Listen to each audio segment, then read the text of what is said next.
Je me retrouve aujourd'hui pour vous présenter un tag que j'ai vu sur la chaîne de Manon, donc de la chaîne Vibration Littéraire. Ça fait très longtemps que j'avais pas fait de tag et j'avoue que celui-là, je le trouvais plutôt sympa à faire. Donc c'est le Book Addiction Tag qui a pas mal de questions. Il y a 14 questions, donc voilà, ça parle un peu de tout. Je trouvais que ça balayait un peu pas mal de sujets différents par rapport à la lecture. Donc je commence avec la première question qui nous dit quelle est la durée maximale que tu peux passer sans lire. Je sais que je peux passer quelques journées sans lire et que voilà, si la vie fait que j'ai pas le temps de lire, bah voilà, je vais pas forcément... je vais pas me forcer, je vais pas me rendre malade pour pouvoir lire un livre ou quoi que ce soit. Mais c'est vrai que j'essaye de faire en sorte que ça n'arrive pas forcément et ça, je sais que ça va vite me manquer en fait si je lis pas. Par exemple, si je lis pas pendant une semaine, je sais très bien que ça va me manquer.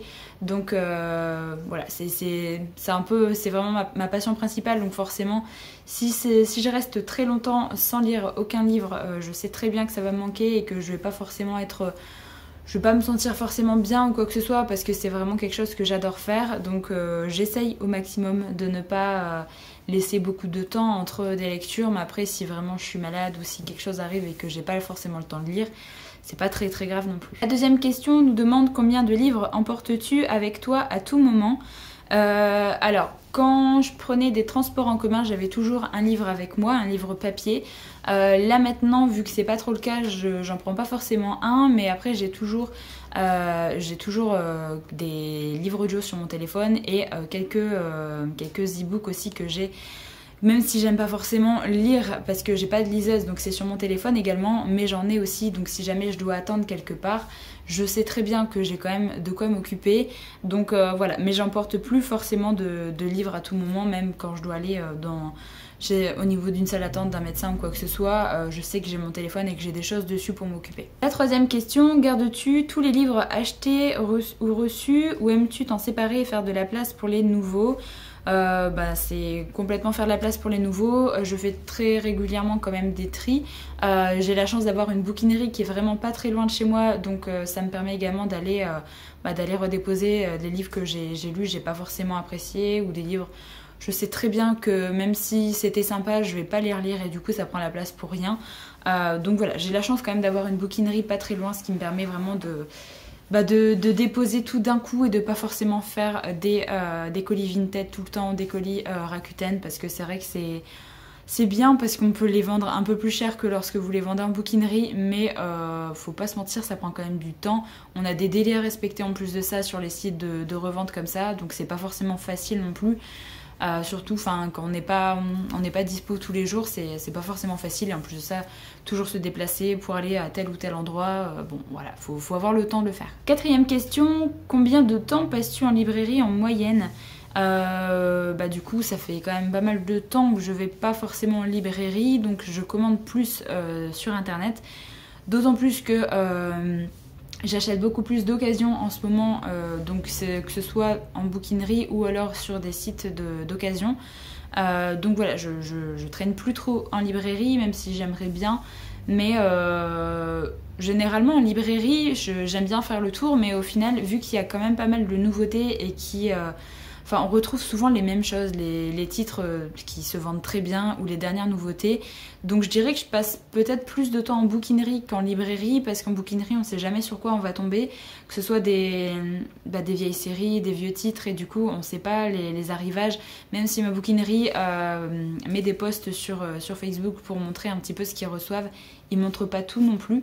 Notamment certains titres de fantasy qui ne montrent pas forcément parce que c'est pas ce qu'ils vendent le plus, donc ils montrent plus tout ce qui est, je sais pas, tout ce qui est thriller ils vendent bien, tout ce qui est un peu romance ils vendent bien également, et tous les titres genre Musso, Marc Lévy, enfin vraiment les gros auteurs qu'on a l'habitude de voir en librairie aussi. Donc en fantasy, je sais que même s'ils ne montrent pas sur leur post, je sais qu'il peut y avoir des arrivages. Et c'est très souvent ce qui arrive, donc j'aime bien passer mon temps un petit peu pour fouiner aussi, parce qu'ils ont quand même, en fait c'est des grands blocs Ikea où ils mettent tous les arrivages reçus, et c'est plutôt bien de fouiller un petit peu, de regarder s'il y a des titres qui nous intéressent, de regarder s'il y a des titres peut-être qu'on n'a jamais entendu parler aussi, donc c'est clair que je passe beaucoup plus de temps en bouquinerie qu'en librairie. La cinquième question, combien de temps par jour passes-tu à lire ? Bah, ça dépend des jours également, ça dépend si je suis là la journée ou pas, ça dépend si je suis fatiguée ou pas. Il y a des jours où bah, je suis pas là de la journée et le soir je suis fatiguée très très vite, donc en fait je lis à peine 10-15 pages et après je m'endors, donc ça peut aller très très vite. Et il y a des journées où je suis là ou alors où ça va au niveau fatigue et du coup bah, je peux enchaîner pas mal de temps et où j'aime beaucoup rester pas mal de temps à lire. J'aime bien faire des grosses sessions de lecture quand même, donc franchement ça dépend. Je peux rester que ce soit 5-10 minutes. J'aime bien aussi faire des petites sessions de lecture entre je sais pas, genre j'ai pas forcément beaucoup de temps, mais du coup je lis 1 ou 2 chapitres, ça me dérange pas non plus. Donc ça dépend vraiment des journées, ça dépend de la fatigue. Donc franchement il y a, je dirais entre 5 et 10 minutes jusqu'à une demi-heure, 3/4 d'heure, parce que j'aime bien faire des petites pauses quand même. Mais voilà, ça dépend vraiment des jours et de la fatigue. La 6e question, à quel moment de la journée vas-tu préférentiellement lire? Alors franchement j'aime bien lire le matin parce que du coup j'ai l'impression que j'avance beaucoup plus vite dans ma lecture parce que je suis pas fatiguée, tout ça, mais ça arrive pas forcément tant que ça non plus de pouvoir lire le matin. Donc forcément je lis plus en fin d'après-midi et en soirée, mais du coup la fatigue est là, du coup j'avance moins vite dans mes lectures, donc je préfère lire le matin même si c'est pas forcément évident de le faire tout le temps. La 7e question, combien de livres possèdes-tu en tout? Je ne vais pas compter tous mes livres de ma bibliothèque parce que j'ai clairement la flemme, mais en fait je vais refaire une réorganisation de la bibliothèque, donc je vous referai vite fait un bookshelf tour, donc vous pouvez un petit peu regarder mes bibliothèques quand ce sera fait. Donc ce sera pendant les vacances scolaires là, donc ce sera très certainement début du mois de mars que je ferai ça.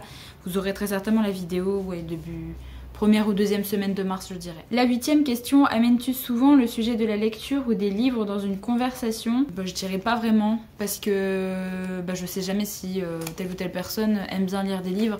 Après si je parle avec des personnes genre sur Insta ou quoi que ce soit, forcément on va parler livres, mais sinon pas plus que ça. Genre avec ma famille je sais très bien que je vais pas forcément aborder le sujet de la lecture ou le sujet des livres parce que c'est pas du tout leur passion et que si je commence à parler de ça, ils vont vite s'ennuyer. Donc voilà, il y a que mon chéri avec qui je peux parler un petit peu de mes lectures, mais sinon le reste de ma famille, je préfère éviter parce que je sais que ça va plus ennuyer qu'autre chose. La 9e question qui nous demande quel est ton plus gros livre lu?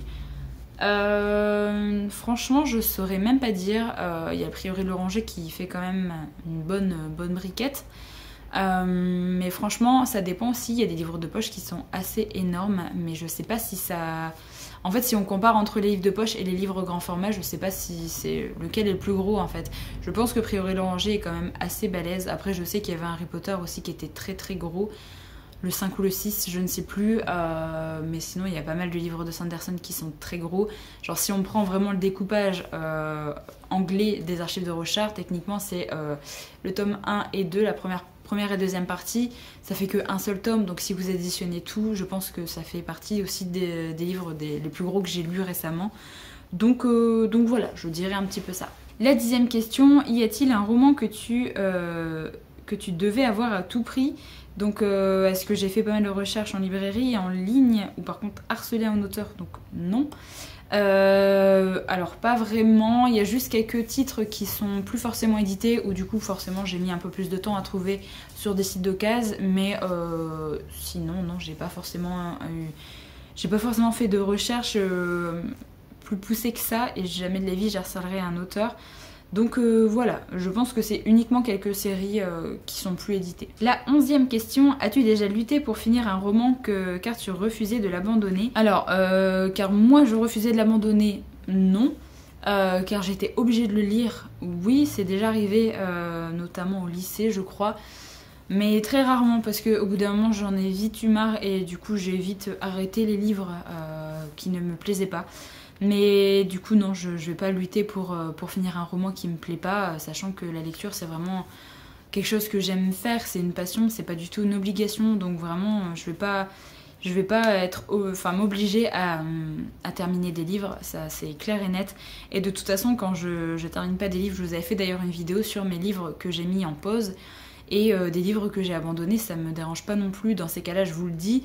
Je vous dis pourquoi moi j'ai abandonné le livre là, et c'est tout en fait. Ce sera pas un avis global et pas forcément un avis hyper construit parce que j'ai pas forcément lu le livre de A à Z, mais je trouve que c'est quand même bien d'en parler aussi, de savoir pourquoi une personne n'a pas accroché à tel livre. Voilà, peut-être que c'est un style d'écriture qui est particulier, peut-être qu'il y a des choses qu'on retrouve pas forcément très souvent dans des livres et qui là, c'était présent dans ce livre-là et qui peuvent ne pas plaire à tout le monde. Donc je trouve ça quand même important de le dire, mais non, je lutte pas pour finir un livre, non. La 12e question, quels sont tes 3 plus importants objectifs littéraires en 2021 ?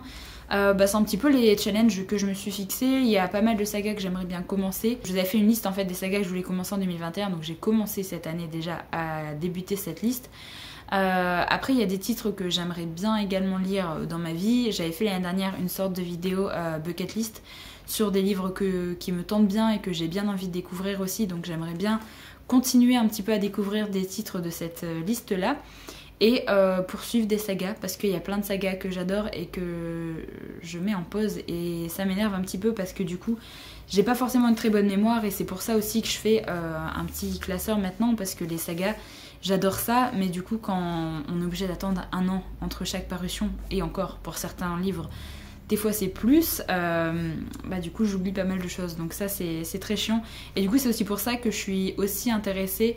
Dans ma vidéo challenge où je vous présentais les sagas que je voulais lire en 2021, je vous ai quand même présenté pas mal de sagas qui étaient quasiment terminées, parce que c'est quelque chose qui me plaît de plus en plus, de me dire je commence cette saga mais je sais que tous les tomes sont déjà sortis, et qu'au pire si j'aime bien en fait tous les tomes sont là, je suis pas obligée d'attendre 1 an entre chaque livre, et du coup j'ai plus tendance à apprécier une saga quand j'attends pas forcément 1 an entre chaque tome. Je sais pas, j'aime vraiment bien me dire je peux lire la suite quand je veux, et pas forcément j'ai une date à attendre obligatoirement. La 13e question qui nous demande: as-tu converti quelqu'un à la lecture? Je ne pense pas. Ou alors peut-être grâce à mes vidéos, mais ça je saurais pas le dire, parce que je sais pas si j'ai réussi à convertir un petit peu des gens à la lecture. Vous pouvez me dire d'ailleurs si c'est le cas, peut-être que je vous ai motivé à reprendre la lecture si jamais vous lisiez moins peut-être qu'avant, ce qui est plutôt cool d'ailleurs, je serais contente que ce soit le cas, mais dans la vie réelle, non, je pense pas. Et la dernière question qui nous demande: décris ce que les livres représentent pour toi en 5 mots. Je dirais de l'évasion, parce que du coup c'est clair et net que du coup forcément en lisant de la fantasy, ça vous change de ce que vous pouvez vivre tous les jours. Vous allez partir pour plein de pays différents, vous allez connaître plein de choses différentes, et ça c'est vraiment cool. Ça, surtout à l'époque qu'on a vécu en 2020, tout ça, c'est cool de pouvoir s'échapper un petit peu de la vraie vie. Je dirais que ça apporte de la connaissance aussi, notamment plus avec mes lectures de science-fiction, qui m'apportent pas mal de petites connaissances que j'avais pas forcément, des sujets que j'ai pas forcément l'habitude de lire ou de m'y intéresser dans la vraie vie. Je dirais que ça me permet également de découvrir pas mal de cultures différentes, parce qu'avec la fantasy, notamment la fantasy orientale, moi ça m'a permis de découvrir pas mal de choses sur justement, il y avait des termes un petit peu des termes qui désignaient des habits ou des types d'armes et tout que je connaissais pas forcément. Et grâce à Sharakai par exemple, j'ai découvert ces termes-là qui existent vraiment, et que moi je connaissais pas. Je pensais que c'était limite des termes inventés parce que je connaissais pas l'utilisation de ces mots-là. Donc ça nous permet vraiment de découvrir plein de cultures différentes, et avec le côté un peu magique ou quoi que ce soit qu'on aime bien dans les livres de fantasy, mais il y a quand même une part de réalité qui permet de découvrir plein de choses, et ça c'est cool. Et du coup je dirais en dernier, parce que j'ai plus d'idées, c'est que ça permet... Je dirais que ça permet d'ouvrir un petit peu l'imagination, parce que forcément, même quand vous lisez un livre de fantasy et que l'auteur vous décrit quelque chose, vous décrit un paysage, vous décrit une forme de magie, vous allez quand même l'imaginer différemment d'un autre lecteur, d'une personne qui lit exactement la même chose que vous. Et ça, je trouve ça super sympa, parce que là, rien qu'en relisant Sharakai, justement, j'ai relu le premier tome, et en fait, j'ai l'impression que j'ai imaginé les choses encore différemment par rapport à ma première lecture. Donc c'est vraiment hyper cool par rapport à une adaptation de série ou de film. En fait, quand vous lisez un livre, c'est ça qui est bien, hein, c'est que vous pouvez imaginer vraiment comme vous voulez le paysage, vraiment, vous pouvez décliner avec plein de façons différentes. Et je trouve ça super sympa de continuer à développer un petit peu l'imagination. Donc voilà pour le tag, je trouve qu'il était vraiment sympa à faire, donc n'hésitez pas si jamais vous voulez le reprendre. Je sais pas du tout de où ça vient de base, je crois que ça vient de chaînes anglophones, mais je saurais pas du tout vous dire qui est la personne qui a inventé ce tag. Moi du coup, comme je vous l'ai dit, je l'ai vu sur la chaîne de Manon, mais sinon je sais pas du tout sur la chaîne anglophone de qui ça vient.